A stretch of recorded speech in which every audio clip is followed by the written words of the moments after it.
السلام عليكم ومرحبا بكم في قناة نادية. كنتمنى تكونوا بخير وعلى خير ويلقاكم الفيديو في احسن الاحوال. اليوم ان شاء الله غادي نقدم لكم اروع واسهل بني بحشوة الشوكولاتة، كيجي خفيف ورطب وكذلك بمذاق لا يقاوم، لذيذ بزاف. الى جربتوه غيولي معتمد عندكم. كنتمنى الوصفة تعجبكم وتشاركوها مع الاصدقاء والاحباب باش كتعم الفائدة. وندوزو باش نتعرفوا على المقادير وطريقة التحضير. بسم الله على بركة الله. غنحتاج ان شاء الله لتحضير هذه الوصفة 600 غرام من الدقيق الابيض اللي هو الفرص. غادي نخلي لكم المقادير مضبوطة ان شاء الله في صندوق الوصف بالغرام، وكذلك بكاس العنبة، نصف كأس من السكر سنيدة، 2 كيسان عامرين من الحليب يكون دافي، وربعة المعالق كبار عامرين بزيت النباتية، واحد بيضة، معلقة صغيرة ديال الملح، ومعلقة كبيرة من خميرة الخبز، كيس من خميرة الحلويات قياس 8 غرام، وجوج فاني. في إناء كنوضع الحليب. بالنسبة للحليب كيف ما ذكرت 2 كيسان ديال الحليب، والحليب ضروري يكون دافئ، ما يكونش بارد، يكون دافي شويه. كنضيف له الخميره ديال الخبز اللي هي معلقه كبيره، ونصف كاس من السكر سنيده. بالنسبه للسكر تقدروا تضيفوا اكثر اولا تنقصوا على حسب الذوق. وهذا الخليط غادي نضيف له 2 كيسان ديال الدقيق. دائما كنعبر بنفس الكاس، كنخلط مزيان حتى كيتخلط هذا الدقيق مزيان، كيذوب، ما كيبقاوش حبيبات ديال الدقيق، وكذلك الخميره حتى هي كتذوب في وسط الخليط. وغادي نحتفظ به لمده ديال 10 دقائق حتى ربع ساعه على حسب الجو، على حسب الحراره ديال المطبخ، حتى كتبان لنا الخميره بدات شويه كتفاعل. من بعد عاد كنضيفوا لها باقي المقادير. غادي نغطيه بالبلاستيك الغذائي باش نسرع العمليه.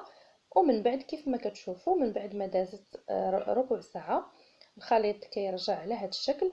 كنضيف له الان الفاني والخميره ديال الحلوى والزيت، وكذلك بيضه كامله، ومعلقه صغيره ديال الملح. يعني من الاحسن ما تضيفوش الملح في الاول، لان الملح كتنقص من المفعول ديال الخميره. نخليو الملحه حتى تنضيفوها مع المكونات اللي كتبقى. غادي نخلط غير بيديا، يعني الخليط راه ما كيحتاج لا عجانه ولا دليك. غير كنجمعوا العجينه، ما كندلكوها ما والو، غادي تشوفوا معايا. والدقيق كنضيفو شويه بشويه، لان كتعرفوا بان الدقيق دائما القياس ديالو ما كيكونش مضبوط. يا اما تحتاجوا 600 غرام كامله، اولا ناقصه شويه ولا زايده شويه، على حسب. غادي تشوفوا معايا القوام ديال العجينه.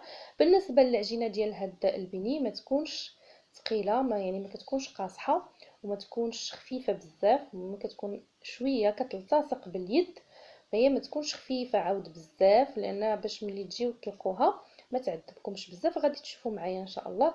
انا بالنسبه ليا راه دخلت هاد 600 غرام كامله، كنضيفها شويه بشويه حتى كملتها. وبالنسبه لكم دائما كيبقى الدقيق على حسب النوعيه ديال الدقيق، على حسب حتى الحجم ديال البيضه اللي استعملتو. المهم ضيفوا غير شويه بشويه. وهذا هو القوام ديالها. كيف ما شفتوا العجينه راها ما كتعجن ما والو، غير كنخلطها، والقوام ديالها كيكون شويه، كتكون شويه كتلتصق باليد، ما كتكونش قاصحه على هذا الشكل. غادي نغطيها الان بالبلاستيك الغذائي، ونضيف لها كذلك شي منديل من الفوق باش تخمر بسرعه. وغادي ندوز الان باش نحضر معكم الكريمه اللي غادي نعمر بها هاد البني ان شاء الله. غنحتاج لتحضير الكريمه 2 كيسان ديال الحليب، وجوج معالق كبار ديال النشا، 2 معالق كبار من السكر سنيده، وجوج معالق كبار من الكاكاو المر، وقطع من الشوكولاته قياس 80 غرام، واحد فاني. في اناء كنوضع الحليب والنشا والسكر والكاكاو، وكنحتفظ بالقطع ديال الشوكولاته حتى الاخير، وكذلك الفاني. كنحرك مزيان. بالنسبه للسكر تقدروا تستعملوا 3 المعالق حتى 4 على حسب الذوق. كنوضع الخليط على عافيه مهيله مع التحراك حتى كيعقد وكيرجع على هذا الشكل كيف ما كتشوفوا معايا. الان غادي نضيف القطع ديال الشكلاط كيف ما ذكرت 80 غرام يعني، ولا اي كميه توفرت عندكم. وحتى الا ما توفرش راه ماشي مشكل. كنوضع الخليط هنا في اناء يبرد وغادي نغطيه مزيان بالبلاستيك الغذائي. بالنسبه للبلاستيك الغذائي يكون كيلامس السطح ديال الكريمه باش ما كتكونش قشره قاصحه على الوجه ديالها. وغادي ندوز الان باش نكمل معكم العجين ديال البيني. كيف ما كتشوفوا العجينه خمرات مزيان وضاعف الحجم ديالها. غادي نخرج منها الهواء على هذا الشكل. كنستعن بالقليل من الزيت في يديا لان العجينه كتلتصق باليد.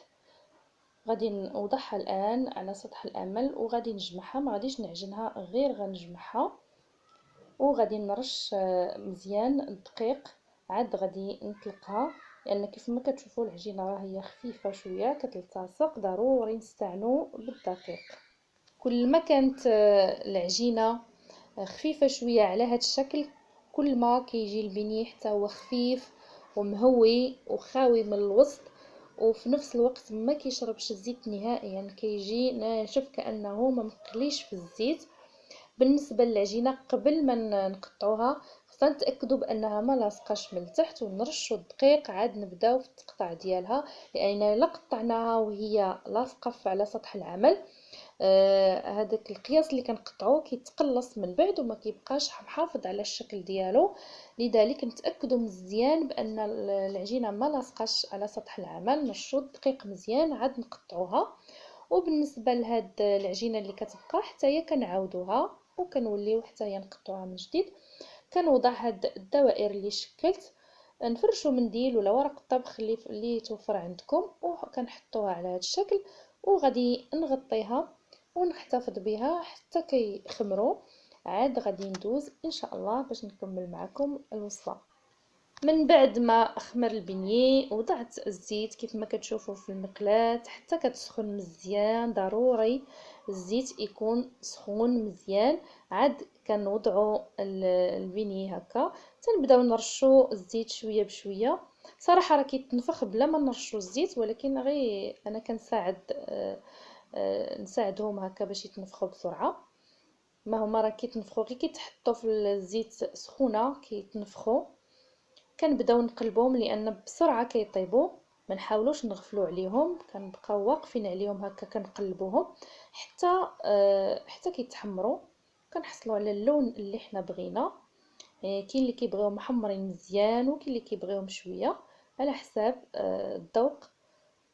مهم ما نغفلوش عليهم لان دغيا كيطيبوا بسرعه بسرعه، يعني يقدروا يتحرقوا لكم بسرعه الا غفلتوا عليهم. تحاولوا تبقاو واقفين عليهم. وهذا هو الشكل ديالهم ملي كيطيبوا. كيف ما كتشوفوا كيتنفخوا وكيجيو خاويين من الداخل وفي نفس الوقت راهم ما كيشربوش الزيت. انا دائما كنت كنخاف من انني نقليهم في الزيت. صراحه كنت كنحضرهم على هاد الطريقه كيف ما شفتوا معايا، ومن بعد كنطيبهم كنوضعهم في الطاوه اللي غتدخل الفرن. كنغطيهم حتى كيخمروا، من بعد كندخلهم كيطيبوا. غادي نشارك معكم ان شاء الله الوصفه في فرصه قادمه ان شاء الله. من بعد ما كيطيبوا مباشره كندوزهم وما باقيين سخانين شويه كندوزهم في سكر سنيده. وكيبقى هذا على حسب الذوق، يعني تقدروا تناولوهم بلا سكر. بالنسبه للناس اللي ما كيتناولوش السكر تقدروا تناولوهم بلا سكر، راه كيجي المذاق ديالهم مزيان. وكيف ما شفتوا هذه هي الكميه اللي عطاتني. راه تبارك الله كتعطي 600 غرام، كتعطي كميه كبيره. والان غادي ندوز باش نعمرهم من الوسط. يعني راه ماشي ضروري تعمروهم، راه هكا كتناولوهم بلا عماره كيجيو رائعين. وانا كنفضل هاد الكريمه ديال الشكلاط صراحه كتجي لذيذه بزاف. وبالمناسبه هاد الكريمه راها كتصلح لبزاف الاستعمالات، يعني كتستعملوها في التحليات، تستعملوها في الكيك نزينوا بها الكيك اولا نعمروا بها الكيك. كتجي صراحه رائعه. وكيف ما شفتوا اقتصاديه وكتوجد بسرعه وكتجي لذيذه بزاف. كنعمر بها حتى لي كريب. مهم كنستعملها انا في بزاف ديال الوصفات. كيف ما شفتوا البني من الداخل كيجي خفيف وخاوي. كنوضع الكريمه في بوش اولا الجيب الحلواني. الا ما توفرش تقدروا تعمروا غير بملعقه. وكنعمرهم هكا من الوسط على هذا الشكل كيف ما كتشوفوا معايا. صافي ما غاديش نعمر كلشي، غنعمر غير النصف ديال الكميه تقريبا. والباقي غادي نخليه هكاك حتى نحتاجو. وهذا هو الشكل النهائي ديال البني اللي حضرت معكم. تيجي خفيف قطني صراحه خاوي من الداخل. الا جربتوه ان شاء الله غيولي معتمد عندكم، ما غاديش تستغناو عليه. كنتمنى الوصفه تعجبكم وتشاركوها مع الاصدقاء والاحباب. وبالنسبه للناس اللي كيزوروا القناه لاول مره، ما تنساوش الضغط على زر الاعجاب وزر الاشتراك وتفعيل الجرس باش توصلوا بكل جديد. وبصحة والراحة، وإلى وصفة قادمة إن شاء الله.